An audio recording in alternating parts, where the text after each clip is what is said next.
Hello, and welcome to Breakthrough Houston's 8th Annual Luncheon. I am Kathy Heinzerling, Executive Director of Breakthrough Houston, and I want to welcome you here today. Please enjoy your lunch as we begin the program.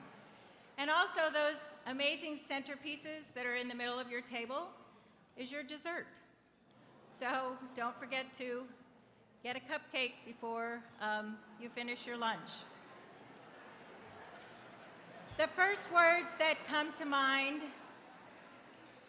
as I look through this room are, wow. I am amazed by this extraordinary new facility, by this record crowd, and by the generosity of all of you here in Florey's Hall today.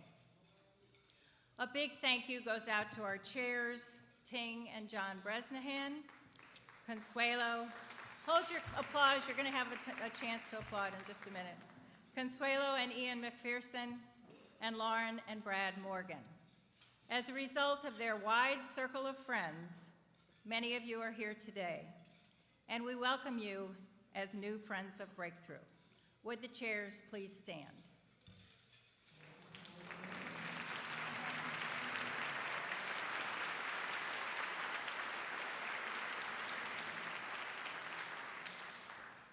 And of course, thank you to my wonderful Breakthrough staff, Michelle Phillips, who has been working tirelessly to put this luncheon together, Morris Wagugu, who keeps our students inspired and motivated, and Alex Thrift, our new but by now experienced office intern, who is our graphic design guru.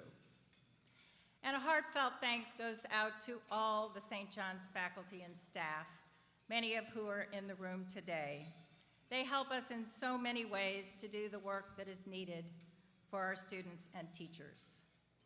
And also to our host school heads, who have been so supportive of this program for many years. Mark Desjardins from St. John's School, and Nancy Eisenberg and Ned Smith from Episcopal High School.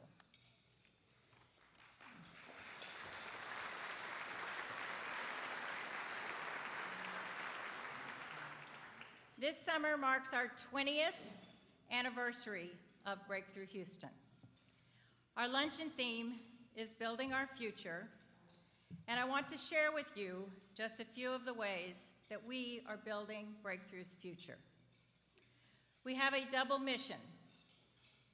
Number one is to prepare highly motivated, underserved students for college prep high schools and for college.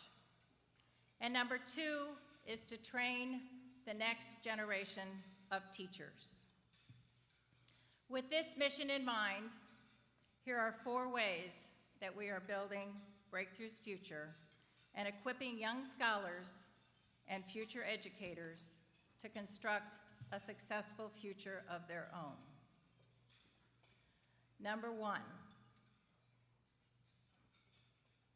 we have scaled up. Since 2009, we have doubled the number of students in the program and increased the number of teaching fellows by 50%. Number 2, we are designing an addition. In the past, we dealt with only middle school students during the summer, but now we are currently planning a college-bound summer program to coincide with our middle school summer program consisting of a 2-week ACT and college knowledge boot camp for our sophomores and juniors. Number 3, we are fortifying our structure. We will be adding a new full-time program director this fall to lead our growing school year program for our middle school students. This position will also focus on data tracking and analysis, a priority area that will help us follow our students more closely on their paths to college. And number 4, we are broadening our foundation and opening new doors. We have exciting news that we are partnering with KIPP Connect and the Connect community in Gulfton to add a new breakthrough site at the KIPP Connect campus in Bel Air. This site will serve students from KIPP Connect, Yes Prep Gulfton, Jane Long Middle School, and KIPP Sharpstown. It will be another way that we serve the Houston community right where the need is. It is also another exemplary way that these neighborhood schools will collaborate and multiply positive educational outcomes for the community. We will be recognized by two different names: Breakthrough Houston at St. John's Episcopal and Breakthrough Houston at KIPP Connect. This has been a long-time effort to add another breakthrough site in Houston, and I would like the leaders from KIPP Connect and the Connect community and from our two host schools to stand and be recognized. Alma Salman, and I think is being stood in for Avital Stolar. Pega Taylor, Ann Whitlock, Mark Desjardins, and Evelyn Cambria, who is standing in for Nancy Eisenberg. I'm also pleased that my husband, Bill, who was the director of the Chinquapin School for 33 years, will be the program director to launch this new site. Bill, please stand.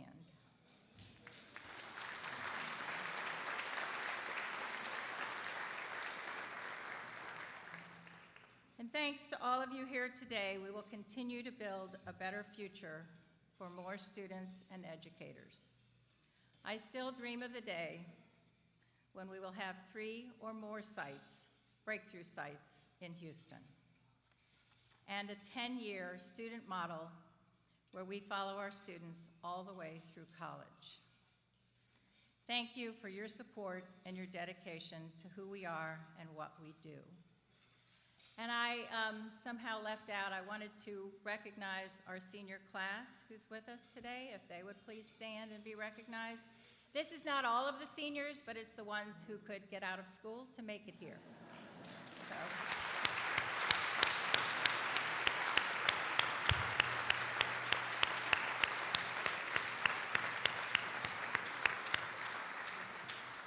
And you've been seeing slides of them as the slideshow has been rolling. And we have 2 special guests who will share with you some of their experiences as part of the Breakthrough program. Sarah Yockey from University of Houston was a teaching fellow for us for 3 summers and taught 9th grade writing. She continues to be a mentor for 3 students in our college-bound program. And Jose Dolores is a senior at Challenge Early High School, has been one of our students for 6 years, and is headed off to Union College in New York on a full scholarship. Sarah and Jose.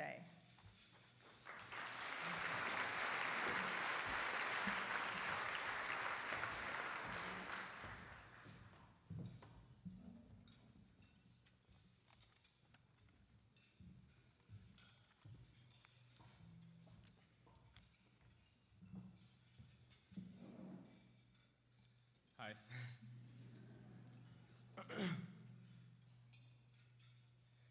Before Breakthrough, I was lost in the system, even though I had a passion for learning. Before Breakthrough, I thought having my skin color and being applied to school were mutually exclusive. Before Breakthrough, I saw my accent as an obstacle too difficult to overcome. Before Breakthrough, I wanted to be an architect. Before Breakthrough, I spent my days dreaming about buildings. Before Breakthrough, I saw Houston as a place to study, but not as a community to invest in. But now, we are Breakthrough. We are family. My first day of Breakthrough, I was scared because I was scared of speaking in front of a group. I wasn't sure I would like it. My first day at Breakthrough, my instructional coach welcomed me to the journey of learning to teach. I assumed the role of teacher in this new family, but I wasn't sure I would like it. We are Breakthrough. We are family. My first breakthrough moment. The day a classmate approached to me and had a conversation with me, my uneasiness disappeared. He became one of the closest friends as of today, and I was part of a family. My first breakthrough moment. The day a student asked to use the dictionary in my writing class. Curiosity had emerged. I had awakened curiosity about words. I was a teacher. We are Breakthrough. We are family.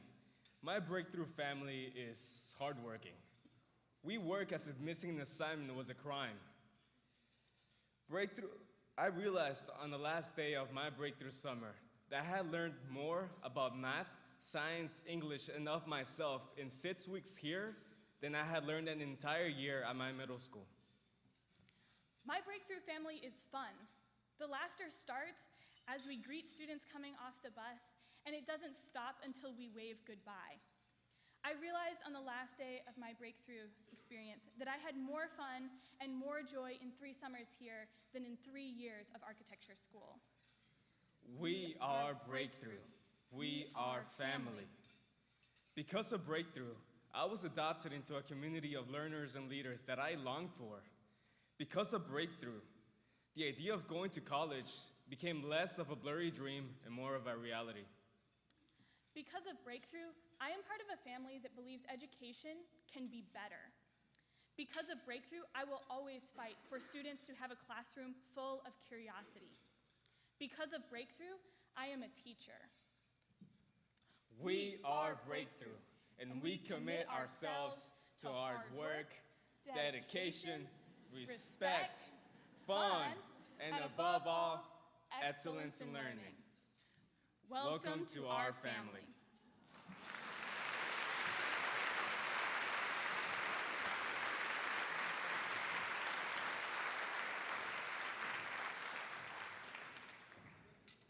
You all will have a chance to say that affirmation at the end of the program, all together.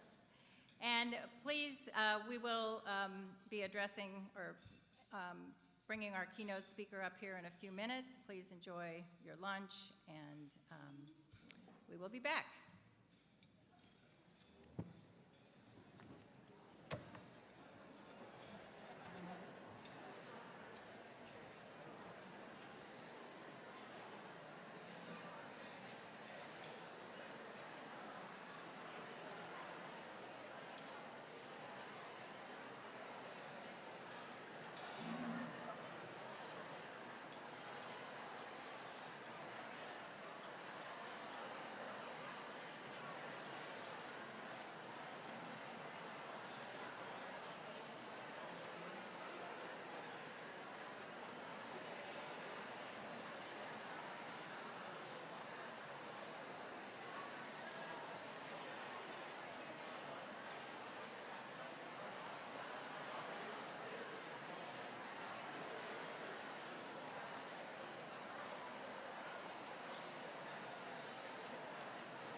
Good afternoon. Can I get everybody's attention?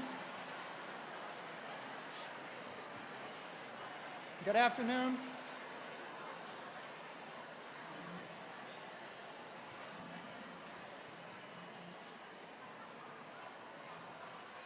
We're going to wait for this area over here. We need you, the area to my left.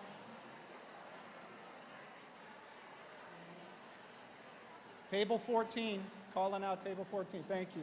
Okay.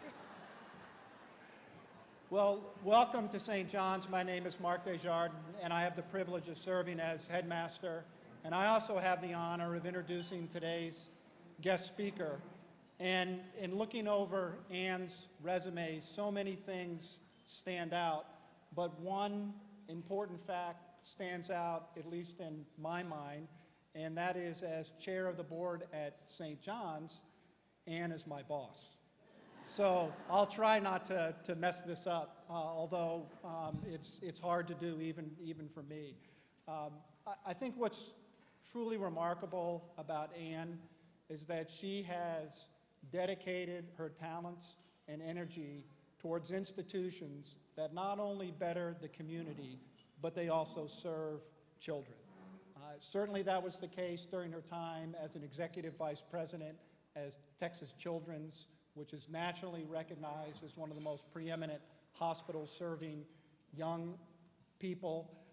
And certainly that's the case in her role as president of the Houston Endowment, a real gem for this city. And I can tell you that during Anne's tenure, she has sharpened the focus of the endowment, particularly as it relates to issues focusing pre-K through 12th grade education and also higher education, especially at programs that are designed to limit the education gap that exists for the population that Breakthrough serves.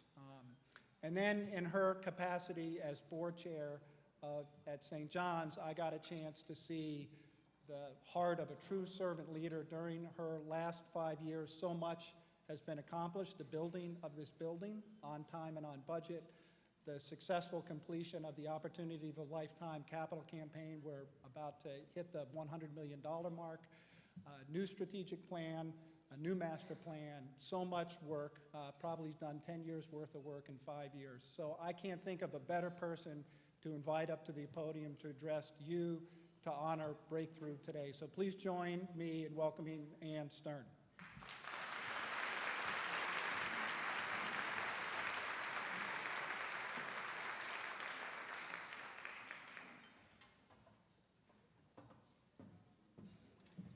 Boy, I love working with this guy. Can you imagine getting to work with Mark Desjardins? Probably the one great thing that I've done at St. John's is be part of the team that brought him here. So have loved working with him. So it is so wonderful to look out and see you all in this beautiful building. A lot of hard work went into making this building happen, and you have to agree, it's beautiful. But the first day of school this year, when I walked into the building and saw it come to life, it was incredibly thrilling. You could just feel that sense of community, which Mark had been talking about for, now it's been 6 years, so important. But you could also feel the strong message that it was conveying to our students, which was, you are part of a community. Education is important, and we are invested in your education and your future. You know, at St. John's, we just assume that every child at St. John's is going to go on to graduate from college, that they're going to have fulfilling, productive lives, and that they're going to contribute back to this community or whatever community they land in. And that's not so for every child in Houston. But if we care about Houston's future and we want Houston to have a bright future, then we're going to have to send that same message to every single child who lives here, that we care about you, that you can achieve, and that we are invested in your future. So being at Houston Endowment provides a really wonderful perspective on the city, both its challenges and the work that's going on to address those challenges. So let me give you a little bit of background about how we're thinking about things at Houston Endowment. The foundation, private foundation, was started over 78 years ago by Jesse H. and Mary Gibbs Jones. And with $1.7 billion in assets today, We will give about $85 million to nonprofits in Houston. Now that sounds like a lot. It is a lot. But at the end of the day, it's limited. And it will take a lot more than that to fix our problems. So like our foundation colleagues, we spend a lot of time thinking about where can we invest those dollars for greatest impact. And we work across 5 program areas. Traditionally, we have worked across everything from education to the environment, arts and culture, health and human services. But as time goes on, more and more we are struck that you can't take these areas and separate them. There really is no issue that's not connected to many, many other issues. And so those 5 program areas become really less interesting than the connections. Our board approved a formal mission statement last year, and that mission statement says that Houston Endowment is committed to enhance the vibrancy of the city and to advance equity of opportunity for the people who live here.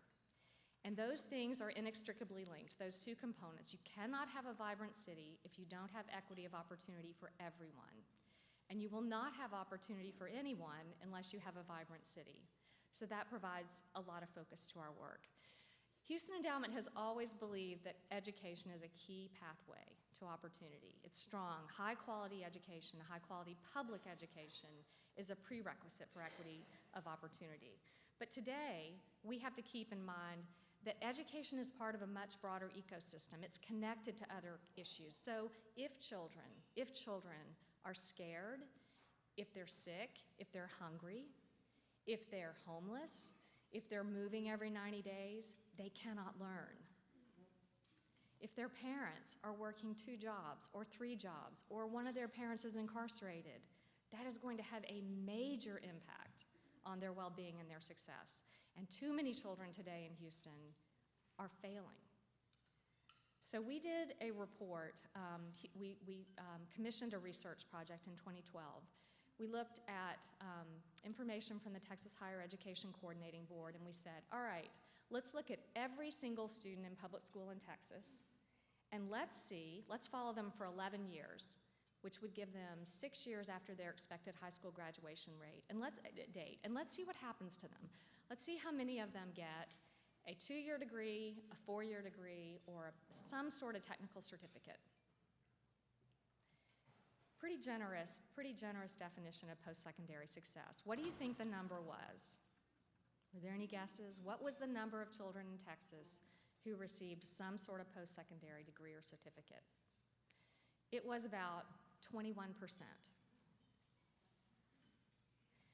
And then, if you slice and dice the data and you look at males from poor neighborhoods who are students of color, what do you think the number is then? It's less than 10%. And remember, that's a broad definition. That is not a college degree. That is some sort of post-secondary credential. I don't know what the number should be, but it should be higher than 20%. 1 student in 10 from a low-income community will get a college degree. We have 38% of the children in our community living in poverty. This is the biggest problem facing Houston today, in my opinion. This is a major moral issue. How in the world do you tell a child that because of their race, ethnicity, because of the circumstances of their birth, because of the zip code where they live, that they essentially have no hope for the future? How do you do that? But it's also a compelling business issue. The Texas legislature says that 60% of the jobs in the state will require a post-secondary degree or certificate by 2030. So with 20% achievement, the math doesn't work. And finally, if none of that phases you, and I know it phases everyone in this room, it's a huge social issue. So when there are large numbers of people who have no real opportunity or no hope, the social structure of our society is not working.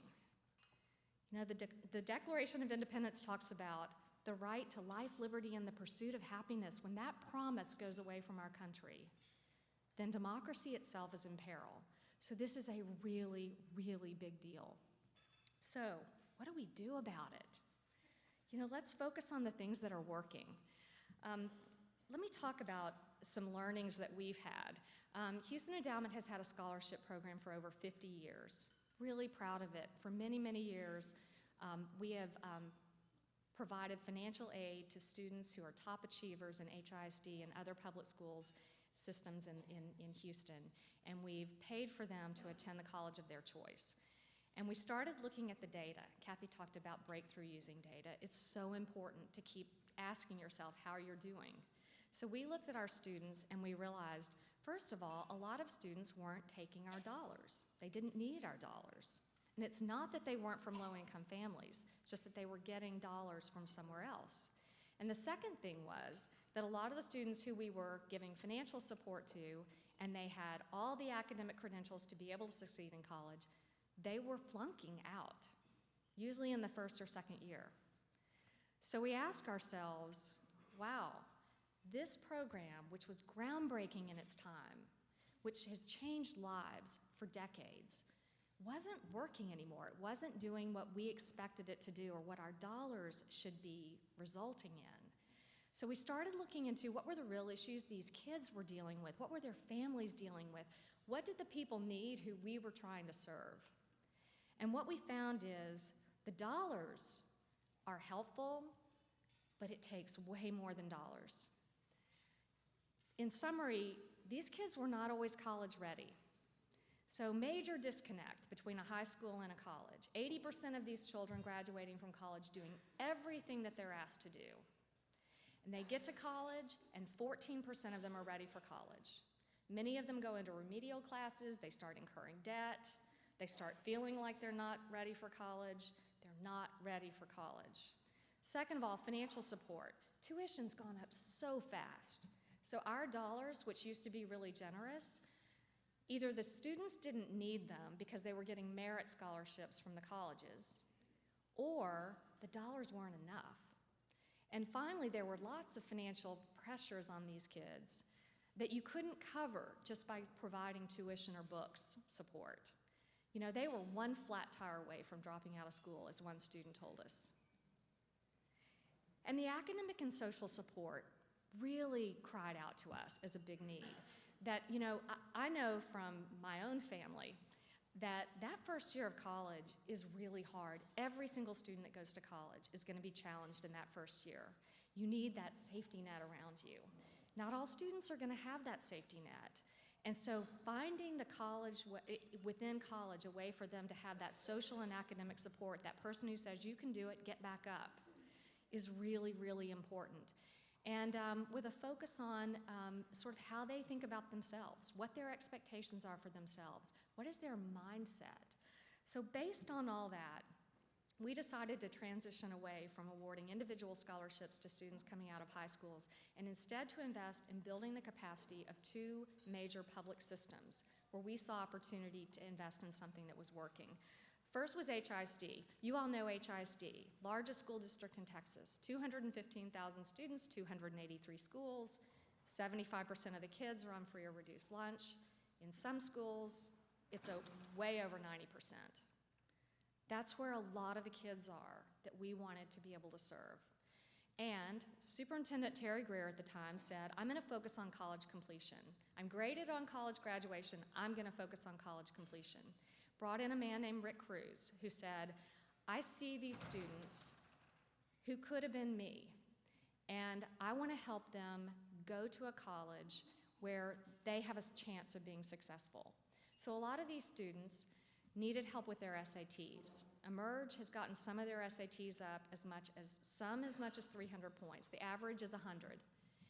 And more importantly, works with their families to say, your child doesn't need to go to community college down the street. Your child needs to think it bigger. Your child can do this. Let's raise expectations. Let's get your child in a school where they're going to get full financial support, and it's a school with a high graduation rate, where the social and academic supports are there and your child has a chance to be successful. Their target is a 95% college completion rate for those students, and they are on track to do it. Second of all, we invested in a program at the University of Texas at Austin.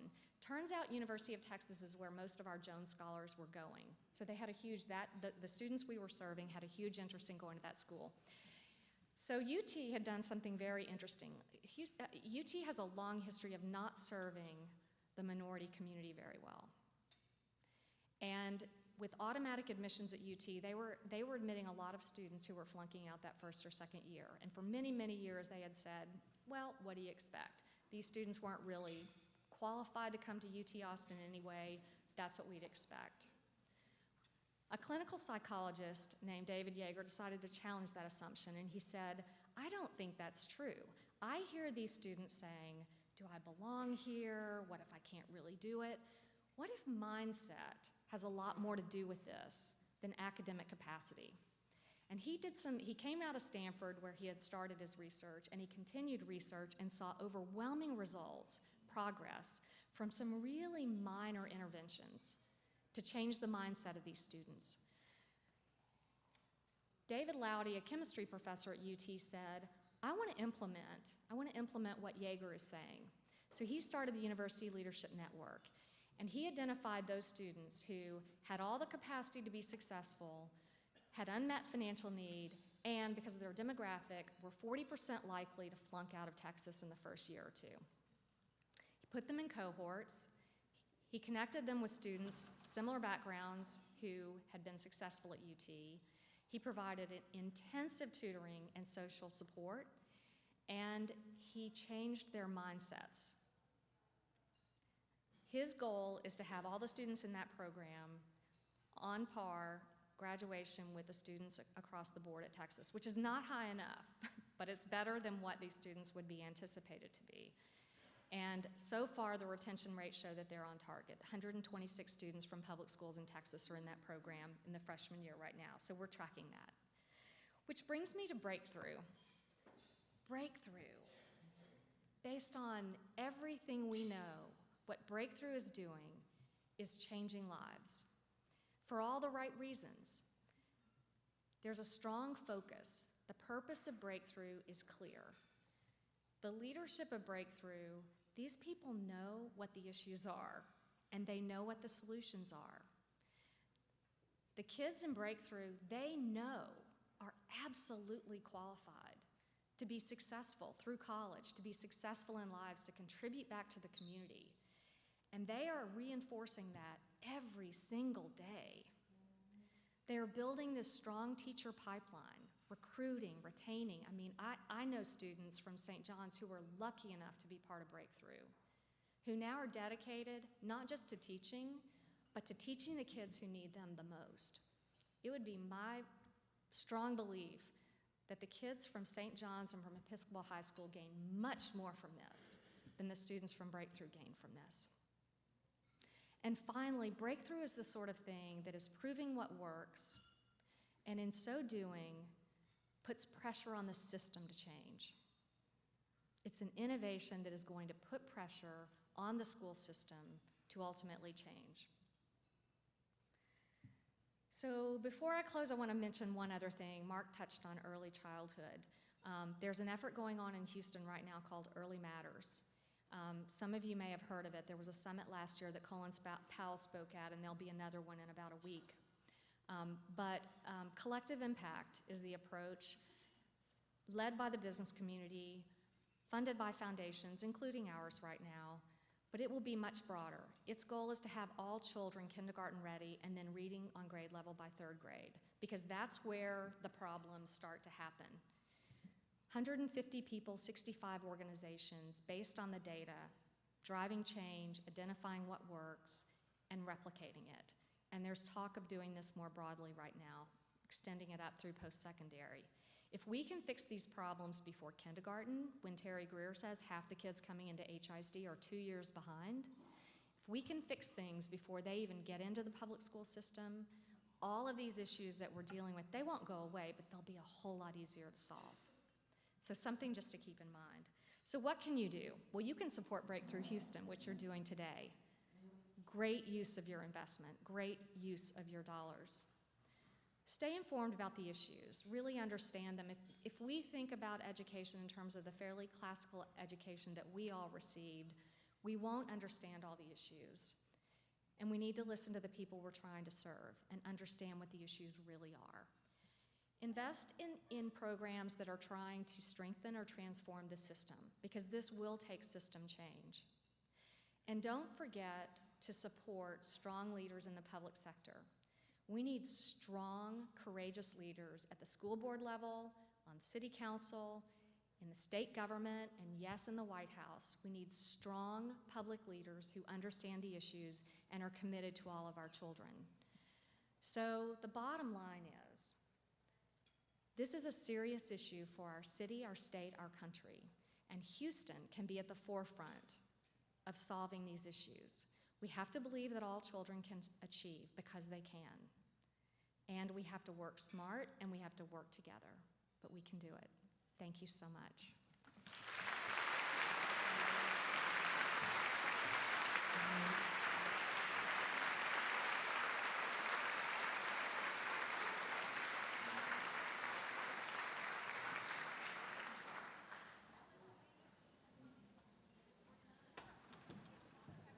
Hi, my name is Carol Andoros, and I'm the current chair of Breakthrough Houston.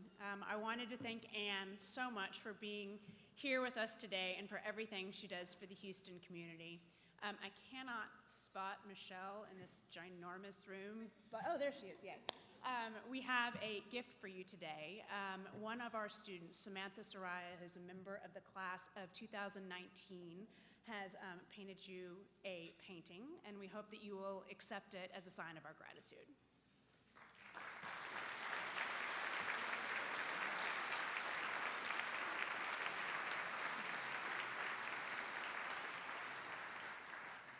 A few things before we all adjourn.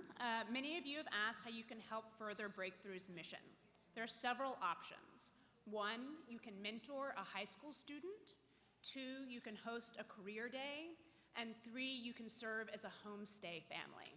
This summer, we have a lot of teachers who will be here from out of town who need homes.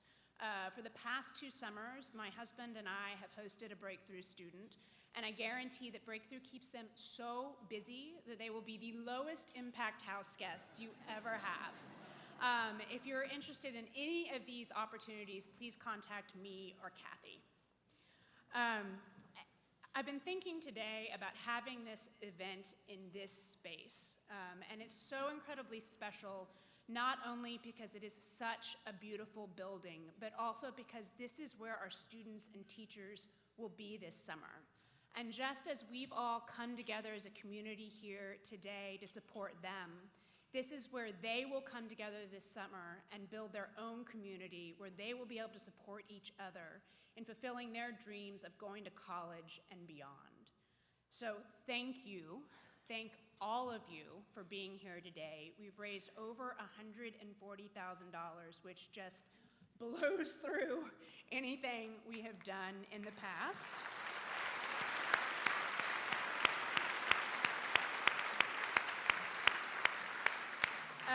But of course, if you want to help us go even further, there are pledge cards on your tables, and we will happily accept those today. But even if you don't want to give additional funds, you will also find on your table cookies from Tiny Boxwoods, and we hope that you will take them home with you today as a sign of our gratitude. So, without further ado, I need Morris to do the affirmation.